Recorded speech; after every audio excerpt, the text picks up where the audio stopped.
Ms. Roberts, I'm going to ask you to take a look at the photo that you just described. Do you see the white area in that photograph? Yes. Is that where the taillight had missing part? Yes. And where was the metal in relation to that white part that you see? If you look at the white part, it's the upper left. It's sort of like a rectangle, but it's vertical, sort of. And that's the metal part that you were concerned about? Yes, one of the side, it's almost like an encasement, but the right side, I think it was the right side, was sticking out a little bit, like out from the car toward me. Did you express any concern about the metal sticking out? Yes, because I thought at that height it could clip someone's coat or something if they were walking by. You mentioned the defendant asked you if you thought she hit somebody. Correct. How many times did she ask you that? She asked me that in the driveway. How many times? She said, "Do you think I hit him? Do you think I hit him?" And my answer was, "No, I don't think you hit him. I'm sure you hit something because your taillight's broken, but I don't think you hit him. Why would I think that?" Did you have any reason to think at that point that she hit anybody? No. Did she ever repeat that phrase or question in the same or similar manner again that night? She did at the scene where we found John. Before or after you found John? After we found John. Okay, so we'll get to that then. Could we please take that picture down, Ms. Gilman?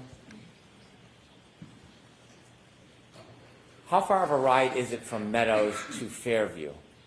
I don't know, maybe 8 minutes. So when you left John's house at Meadows and you traveled to Fairview, you said you were driving. Yes. Was there any comments or conversation from the defendant on that ride?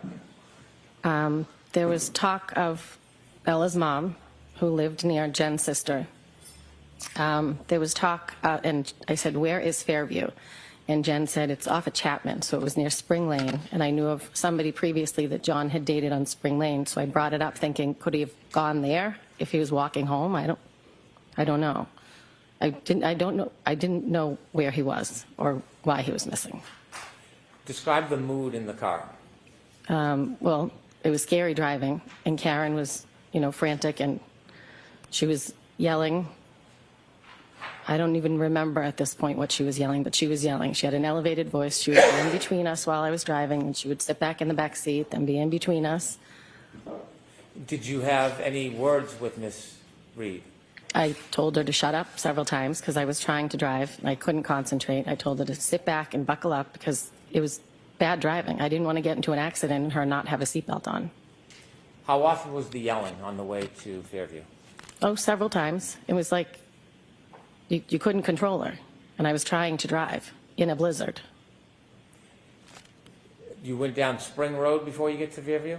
No, Spring Lane is before Fairview off of Chapman. And did anything remarkable happen on Spring Lane? I'm sorry? Anything remarkable happen on Spring Lane? No. More of the same? Yes. Now, you mentioned yesterday that when you got to Fairview, the defendant began kicking your door. Yes. When you looked out, you didn't see anything. I did not. And at some point, you ran over to where Miss Reed was. Yes. Okay. Tell us what your first observations are when you get close to the defendant. Well, it was a shape of a body, like the length of a body, shape of a body. She ran over, and I said, "Oh, my God." I jumped out of the car. I ran over, and she was lifting up his shirt to try and warm him, I guess. So I went over to his head, and I began to dig his head out of the snow. Can you take us back and describe for us what you're seeing? His body was completely covered, but his head was completely covered. So I started to dig around his face and his eyes, and his left eye was fine, but his right eye looked like it was huge, like he had something happen to it. And after that, I told Karen to get off him. We were going to start CPR. I had been certified at work through the American Red Cross, so I knew chest compressions were more important. So I started to do chest compressions, and I yelled to Jen and told her to call 911. Karen was trying to do mouth-to-mouth. I don't know if she knew what she was doing, but I knew chest compressions were more important, so I concentrated on that. I yelled for Jen. I carry blankets. I have 2 kids, so I carry blankets in the car, so I yelled to Jen to get the blankets I don't know what I thought I was doing with blankets, but I wrapped them around his head, just thinking, we're trying to warm him up. He was covered in snow. When you first ran over, you mentioned that his head was covered in snow. Was his head fully covered in snow? Yes. When you looked down, could you see who it was at first? At first, no. I had to dig him out. When is it that you realized that this was your friend John? When I cleared the snow off his face. Did you feel his skin? Did I feel what? His skin. Yes. Okay. And could you tell us how it felt? It was cold. Like he had been there in the elements for a while. You mentioned that his head was covered with snow before you brushed off the snow. Was other parts of his body still covered in snow? Yes. Can you share with us what you saw? His legs were covered. His arms were by his side. He was on his back. Karen had lifted up his shirt, so now his shirt was down, but I was doing chest compressions so you could see his clothing. He had blood coming out of his nose and his mouth. And when I put the baby blankets under the back of him, there was blood on the blanket, so I think he had a cut on the back of his head. Was the blood from his nose and mouth frozen or running? I don't think it was running. It was not gushing. You said that you brushed off the snow from John's face. Yes. Did you brush it off from both sides? Yes. Did you brush it off to the extent that you uncovered his entire face and head? Yes. So, did you have gloves on? No. Bare hands? Yes. And that's how you felt the temperature of his skin? Yes. When you brushed off both sides of his face, did you ever feel any pieces of glass sticking out of his face? No. Did you ever see any pieces of glass sticking out of his face? I did not. How long did you give chest compressions for to Mr. O'Keefe? Oh, I can't be sure. I would say 4 minutes, 5 minutes while we were waiting for the EMTs. I had Jen take over at one point, and then the EMTs came. So however long it took for them to get to us, 6 minutes. When you were trying to save your friend John, did the defendant say anything? She was just running around screaming, "Carrie, Carrie, Jen, Carrie, Jen." Was anything said at that point about her taillight? About what? Her taillight. No, when the EMTs were around and they were working on the body, she was running around and saying, "Did I hit him? Did I hit him? Is he dead? Is he dead?" When you were waiting for the police and EMTs, just briefly, what was the temperature like and the visibility like? The temperature was freezing because I remember at one point I couldn't feel my knees, which is why I had Jen take over. And the wind was still whipping and the snow was still coming down. At some point, did help arrive? Yes, they did. And when help arrived, what did you do? I stood back and watched them work on him. Did you see first responders trying to give first aid to Mr. O'Keefe? Yes. How long were you outside for that morning? At that point, Well, the entire morning. oh, maybe a half hour. When the first responders were trying to save John, what else were you doing? I was calling my husband. I called my mother. When they put him in the back of the ambulance, I then made a call to Mrs. O'Keefe. I think I called Mr. O'Keefe first, but he didn't answer. So I called Mrs. O'Keefe and told her John had been in an accident. And she screamed, "I can't do this again."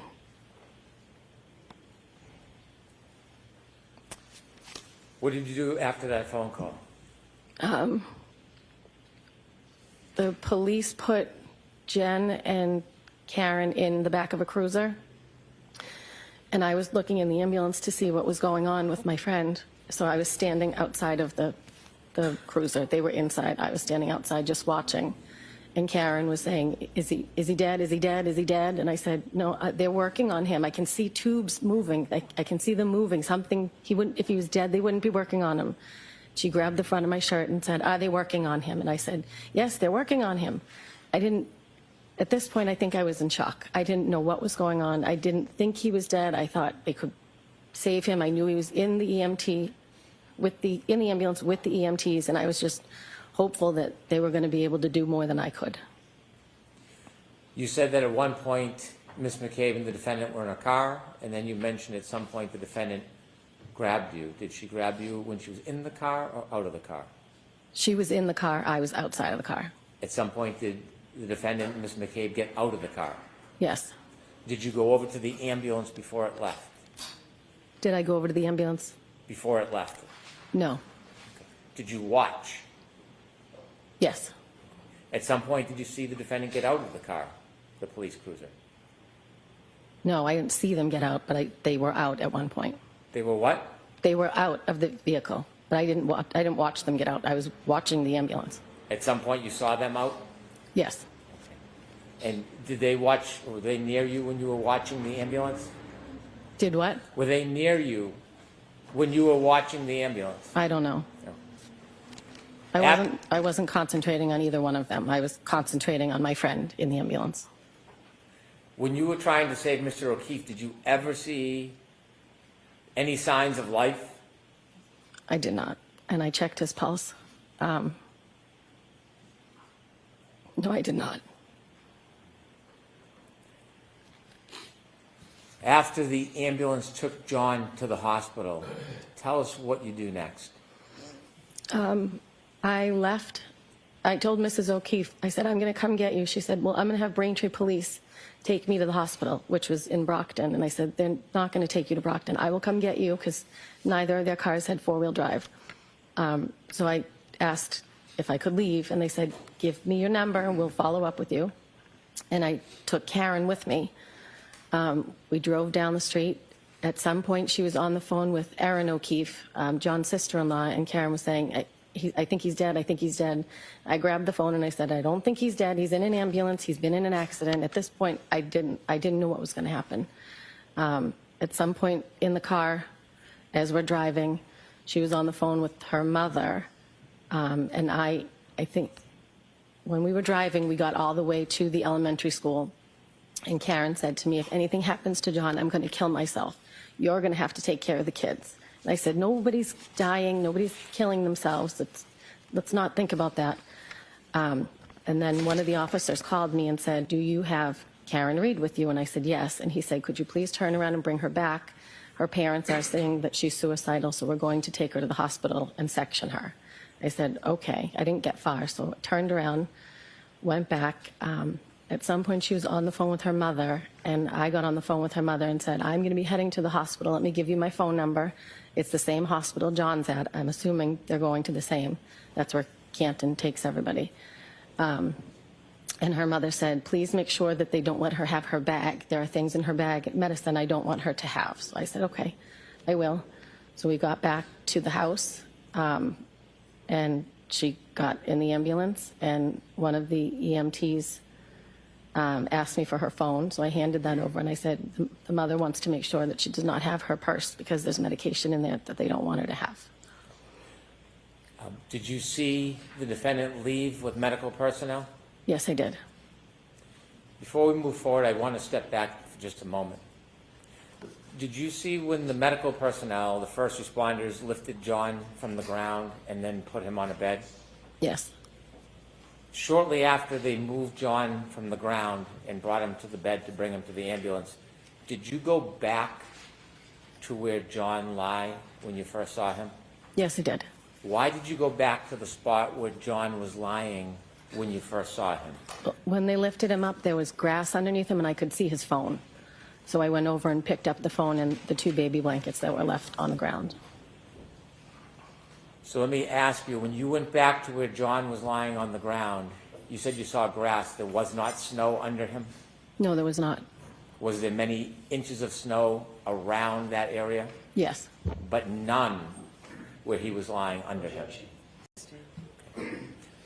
You said you picked up a couple of items. Yes. Could you repeat that again, what you picked up? I picked up John's phone and 2 blankets, the blankets that I had Jen get out of the car. What did you do with John's phone when you picked it up from the ground? I put it in my pocket and gave it to a first responder when they came over, or I handed it off to a first responder. And the blankets you picked up, were they in the ground area or on snow as well? They were, I don't remember. Okay. How long after you put the phone in your pocket, do you remember when you gave it to a first responder, how long you had it for? I don't remember. Do you remember the time that you picked up the phone? I do not. Have you seen video of that event? Yes. And does that video have times when you went over and picked up that phone? Yes, but I don't remember, somewhere around 6:12, 6:19. And you don't know how long you kept it in your pocket before, until you gave it to a first responder? I do not. At some point, did you get in your car during that morning before you left and drove from the scene? Yes. Do you know if John's phone was still in your pocket when you first got into your car? I don't know. Was your car heated that morning? Did you keep Yes. it running? Yes. And was the heat I on? think I kept it running the whole time. I don't even think I shut it off. I see. I want to now step forward to where you left us when you said that you had spoken to John's mother, Peggy. And did you decide what you were going to do next? After I dropped Karen back off at 34 Fairview to get in the ambulance, I then made my way to Braintree, barely. I was on the highway. I was the only one on the highway. I spun out a couple times. Can you describe what you mean by spun out? Well, the driving was, no one else was on the road. The driving was horrible. So I spun out almost at the Braintree exit to get to their house.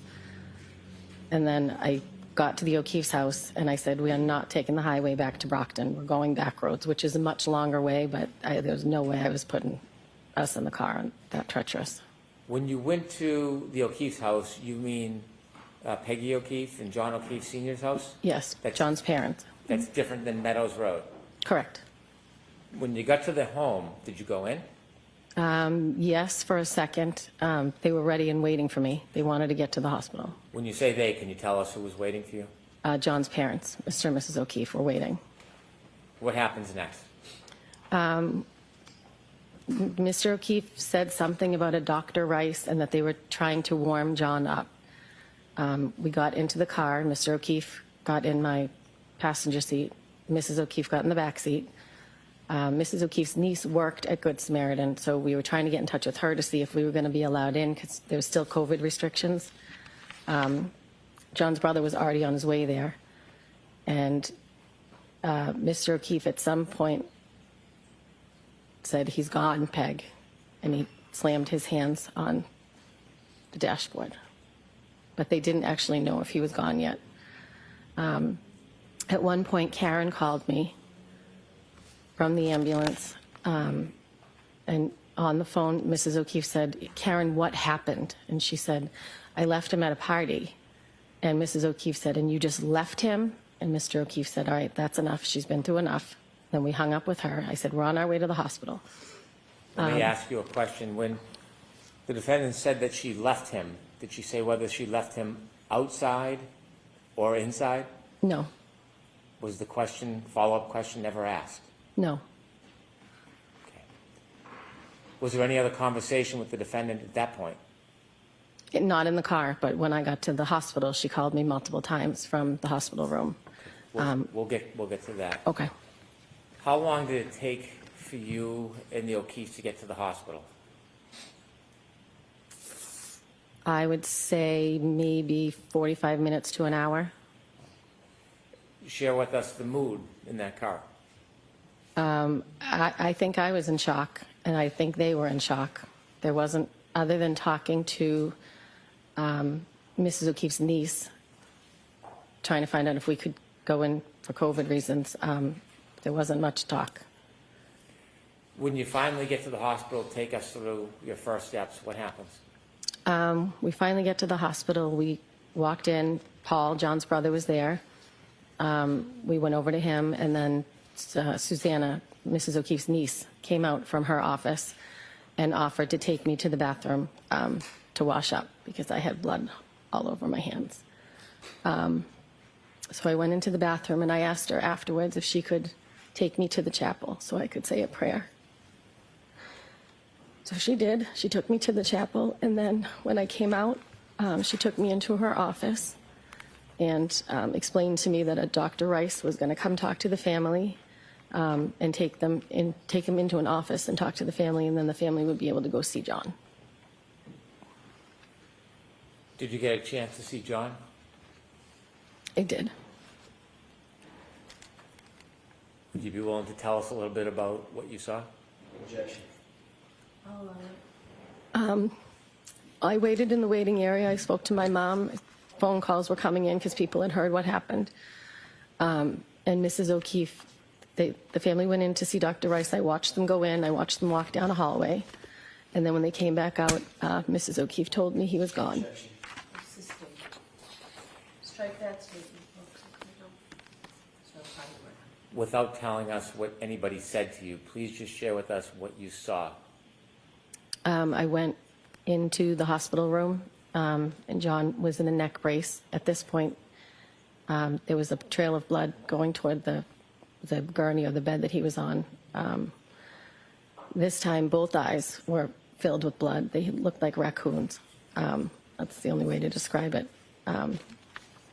I thought he was going to look better seeing him in the hospital because he had been worked on, but he was not. There was much more blood.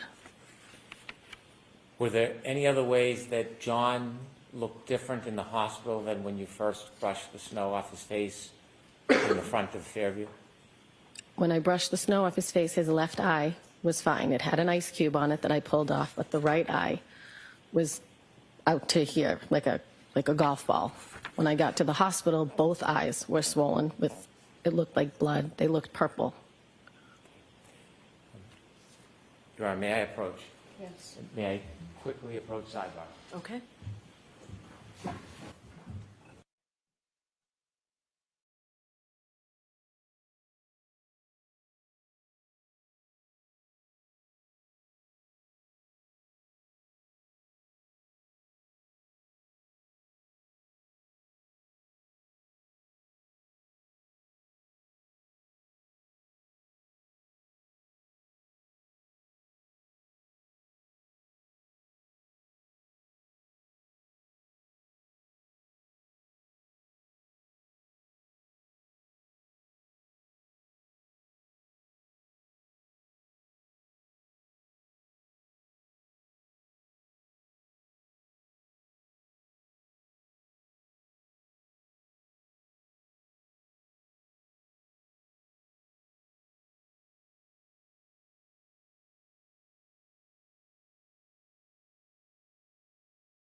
With the court's permission, may I approach? Yes. Thank you. I'm going to show you a photograph.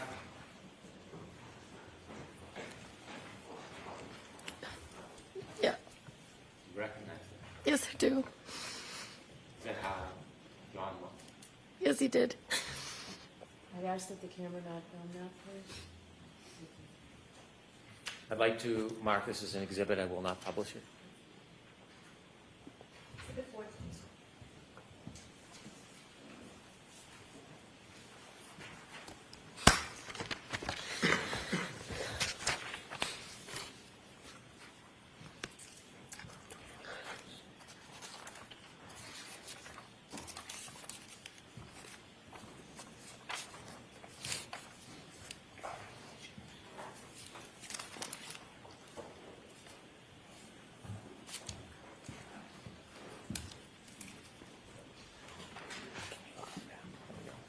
May I approach your Honor? Yes.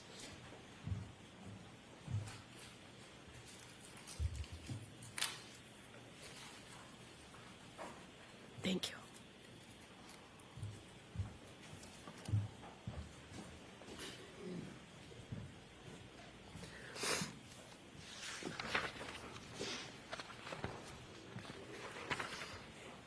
Are you ready? Yeah. Okay. After you last saw your friend John, what did you do? After the hospital? I'm sorry, ma'am? After the hospital, Yes. I drove, well, we went back into the corridor with the family. And Karen at one point called from the hospital asking me, she said her father was on his way and could I go over and greet him or bring him to the O'Keeffe's when he arrived, and she described him. Her father did arrive, so I went over and said, "Are you Mr. Reed?" or something of that nature, and I said, "Mr. O'Keefe would like to speak to you." So Mr. Reed went over and spoke to Mr. O'Keefe, and Paul and John's parents and I, we didn't know next steps. We were waiting to see if we could leave or if we have to give information, and eventually we were able to leave. So I drove Mr. O'Keefe home, and Paul drove Mrs. O'Keefe home to John's house. Before you left John, did you take a bracelet from him? When Mrs. O'Keefe and I went in to see John in the hospital, there was a bracelet that was on his right wrist. It was a blue, like, rubber bracelet. And that bracelet was made when his sister passed away, and her husband, and he wore it all the time. Mrs. O'Keefe still wears it to this day. Did you drive the O'Keefe back to their home? I drove Mr. O'Keefe back to John's house, and Paul drove Mrs. O'Keefe back to John's house. You went back to John's house on Meadow. Yes.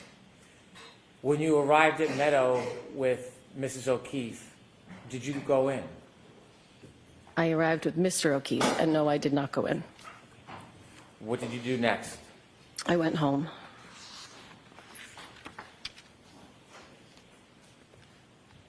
At some point after you went home, did you return to the O'Keefe residence or Meadows? Not that day. The next day I did. Where did you go? Where did I go? Yes. I went to go to see the family the next day. And where were they? They were at John's house at Meadows. So they were then staying at John's house at Meadows? Yes. Did you go in and visit them? Yes, I did. Why did you do that? Because my friend had just died, and I wanted to be with the family. Were there other people that were coming and going? Yes. Describe the level of traffic of people coming and going to Meadows that next day. There were people coming from all over. John's friends, people from Canton, people we went to high school with. There was people coming in and out, dropping off food. When you were there the next day, how long did you stay for? Several hours. Maybe like 2.5, 3 hours. Did you ever see the defendant there? I did not. Now, you told us that you had only met Miss McCabe once before that night? Yes. And after that night, shortly after what happened, did you speak to Miss McCabe again? Yes. How often? Very often. We wanted to know what happened to our friend, so she would call me. I'm going to allow that. Not what you said. Next question, please. Would you speak to her on the phone often? Yes. Regularly? Yes. And so things changed Yes. after that moment. Yes. Did you start to see her in person? Yes. Spend time with her? Yes. For somebody who was not your friend, why did you, at this point, form this close bond? I think because we went through something horrific together. We bonded over it. Mrs. O'Keefe at one point did say, you two need to sit. Assisting. Did you ever write down a list of things that had happened to try to remember? Yes. When you were spending time with Miss McCabe, did you become friendly? Yes. Friends? Yes. How close of friends did you become She, to this day, is a close friend of mine. to this day? Yes. When you were at the scene, when you were trying to help John, there were police officers and first responders? Yes. Now, you're from that area, Well, yes. I'm from Canton, but not that side of town. and you are active in the community at all? Yes. Sports, children? Yes. Yes. Do you know a lot of people from Canton? Yes. Did you know any first responders? Yes. Who did you know that you saw that night as a first responder? That morning, Yes, I'm sorry, that morning. Mike Lank is my friend's daughter's father. No, my daughter's friend's father, I'm sorry. Your daughter's friend's father. And Yes. does he have children that are friends with your daughter? Yes, his daughter is friends with my daughter. How close are his daughter and your daughter? There's a group of 5 or 6 of them that are best friends. Are you on a first-name basis with Mr. Lank? Yes, When you saw him that morning, did you recognize him? I did. Did you speak to him? I said, Mike, is that you? He said, yes. That was it. Are you friends with Mr. Lank's wife? I am. How often had you been to their house with the children or on your own before that day, before that morning when you found John? Well, often when the kids can't drive, so when they do sleepovers or whatever, you drop them off, pick them up. Your children would sleep over each other's house? Yes, So you had a friendly relationship with Mr. Lank before you found John? yes. And do you continue to have a friendly relationship with him? Did what? Do you continue to have a friendly relationship with him? Yes, Did you go to his house the day after you found John? I did. Who were you with? Well, Jen and I had gone to the O'Keefe's house together with, I don't know if it was 1 or 2 of her daughters and both of my kids.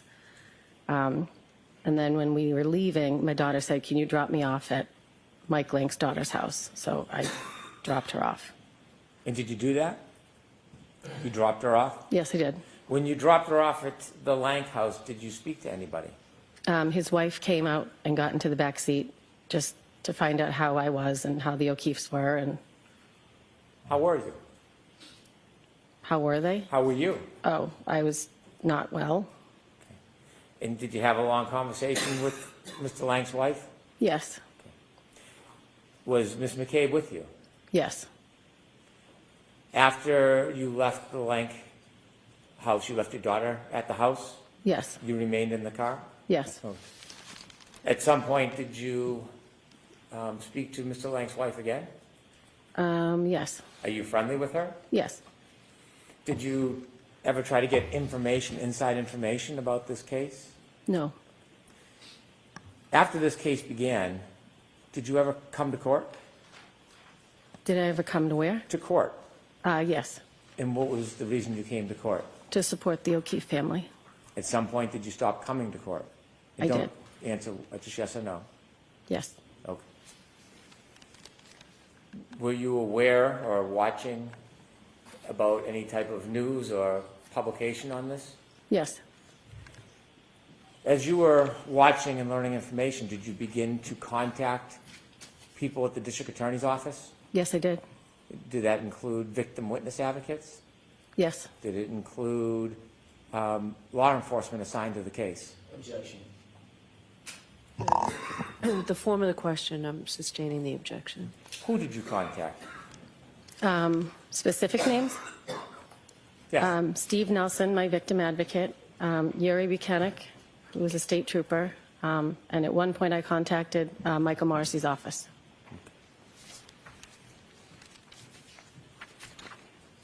Do you remember at any time being interviewed by police officers or state police about this case? At my house on January 29th? So that same day you found John, you were interviewed? Yes, Do you remember who interviewed you? I do not. Do you remember your mental state at that time? I was not well. It was in the evening at some point. Were you interviewed at a later time by any other law enforcement? Yes.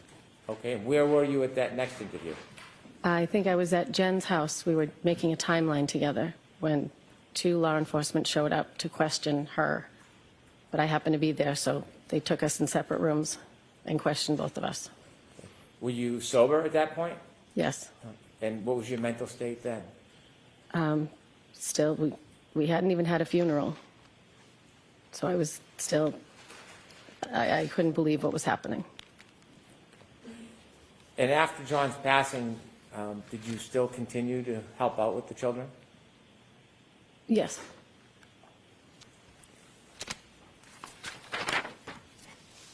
With the court's permission, I would like to display an exhibit that's already in evidence. Okay. It's Exhibit 4.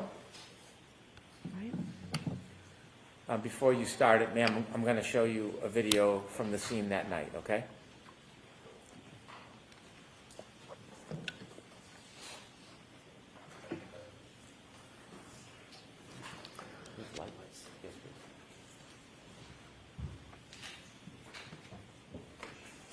Ms. Gilman, is this sound? Thank you. Could we start at 6:09:50, please?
Could you stop there, please? Ms. Roberts, do you see yourself in that video? Yes. And where were you in that video? I'm over near the flagpole. What were you doing in that video before you stood up? I think I was picking up the phone and the blankets at that point. You see the first responders getting there? Yes. Okay. Continue, please.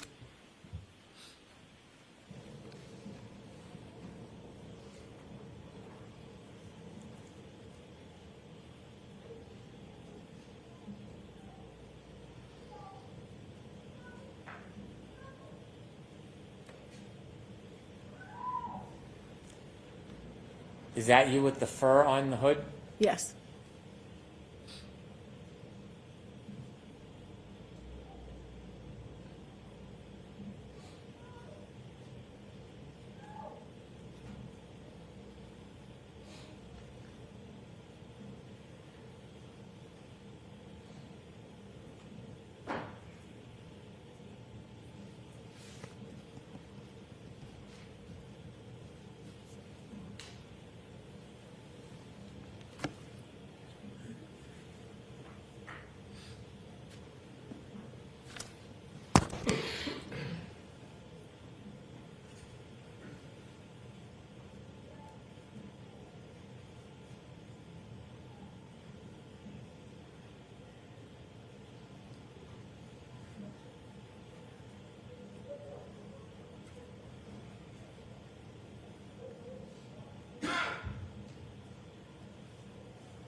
That's you in the middle of the street? Yes, I'm to the right of the car.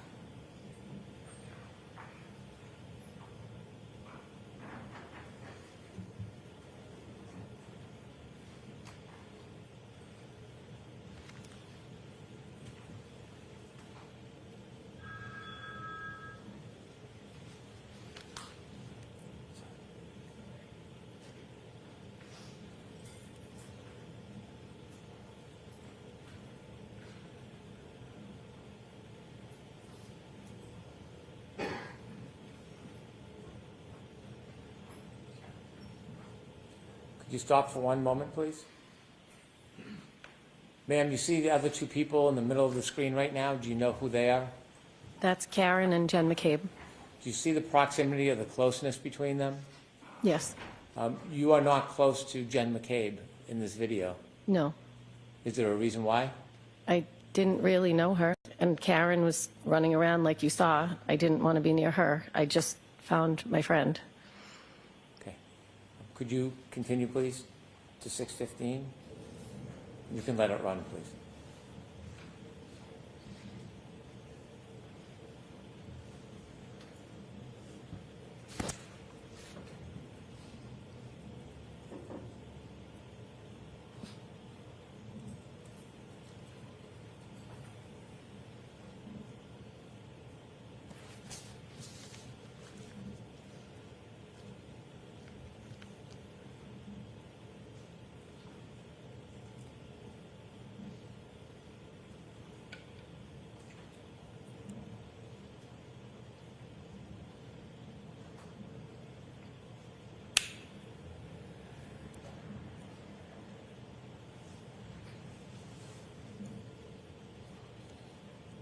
Stop, please.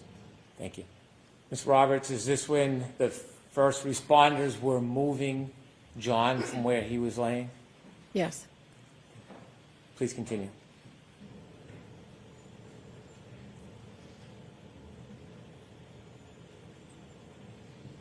Could you continue to watch the area near the flagpole, please?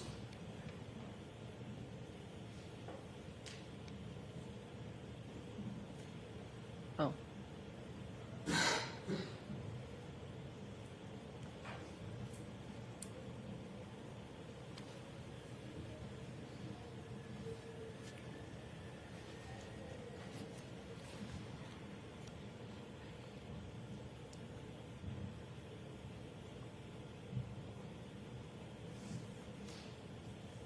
Stop, please.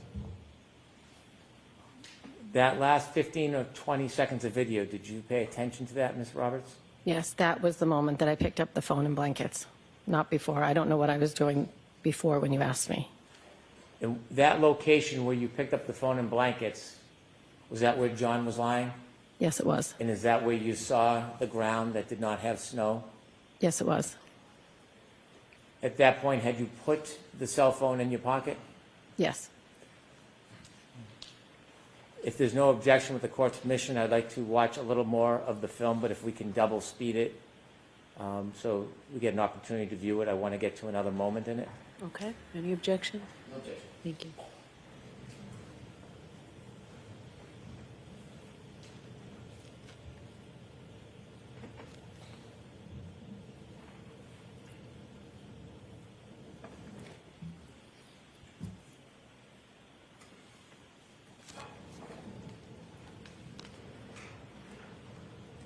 Around 16, 17 would be fine, Ms. Gilman.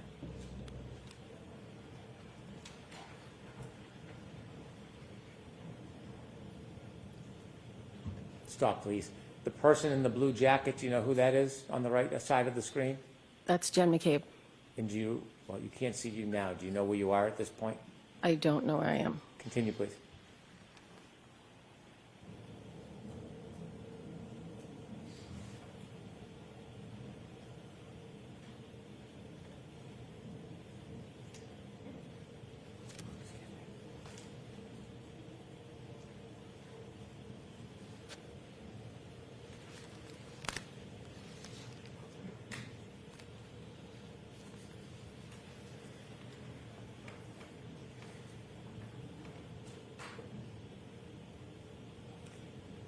What are you doing, Ms. Roberts? Cleaning off my car.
please stop? Did you mention at some point you went back and the defendant and Ms. McCabe were in a car? They were in a police car at some point. Did you do anything with them when they were in that car? At one point, Karen asked us to say a prayer, to pray, so we said a prayer. Is it before or after this moment on the video? Do you know? I don't know. Okay. If you could continue, please.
Stop, please, just for a moment.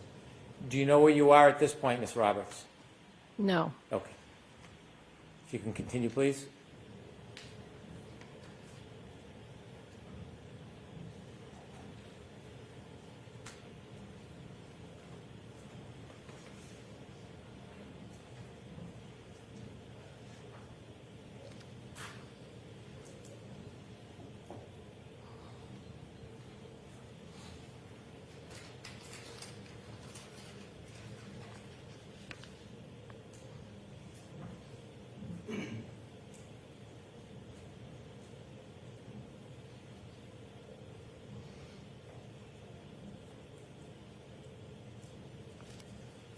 Was that you walking by, Ms. Roberts?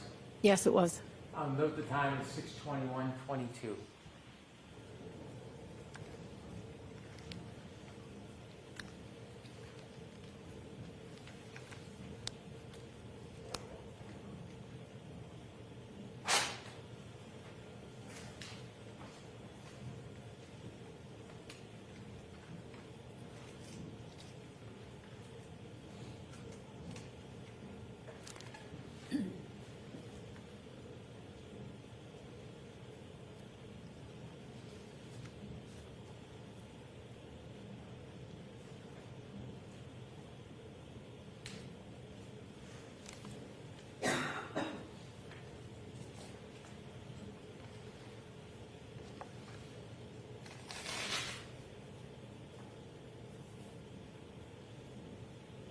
Do you know where you walked?